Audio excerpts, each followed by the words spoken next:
Ces images datent du 24 juin dernier. Environ 2000 migrants issus principalement d'Afrique subsaharienne ont tenté d'entrer par la force dans l'enclave espagnole de Melilla, au Maroc. Sur ces images, ils tentent par dizaines de grimper sur ce grillage alors que les forces espagnoles tirent des gaz lacrymogènes jusqu'à ce que le grillage cède sous leur poids. Le bilan est lourd, 23 morts selon Rabat, 37 selon les ONG. Le Maroc affirme que les victimes ont péri dans des bousculades et en chutant de cette grille métallique. Mais des images sont rapidement apparues avec des corps jonchant le sol dans des mares de sang et des policiers marocains faisant un usage brutal de la force.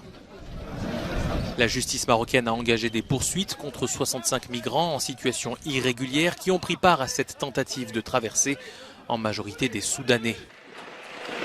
Le sujet est très sensible entre le Maroc et l'Espagne car Madrid compte sur son voisin maghrébin pour contenir cette pression migratoire.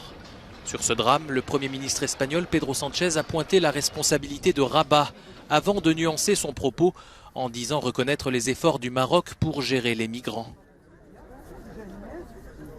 Les associations qui représentent les communautés subsahariennes dénoncent cette situation. Ils estiment que le Maroc joue le rôle de gendarme de l'UE. Ils étaient devant le Parlement à Rabat vendredi. Nous sommes ici, c'est pour surtout exprimer notre colère par rapport au massacre qui s'est passé à Melilla. Voilà, nous avons émis des recommandations à l'encontre des autorités marocaines qu'il s'agit non seulement de mettre en place une enquête indépendante pour identifier les responsabilités de ce massacre, mais surtout aussi de l'identification de tous les dépouilles qui sont décédés afin de restitution de ces corps à leurs parents ou de les enterrer dans des conditions humaines. Des manifestations en soutien aux migrants ont également eu lieu dans plusieurs villes espagnoles. Le bilan humain de ce drame est le plus lourd jamais enregistré aux frontières entre le Maroc et les enclaves espagnoles de Ceuta et Melilla, les seules frontières de l'Union européenne sur le continent africain. L'incident a suscité une indignation à l'échelle internationale avec des condamnations sévères de l'ONU.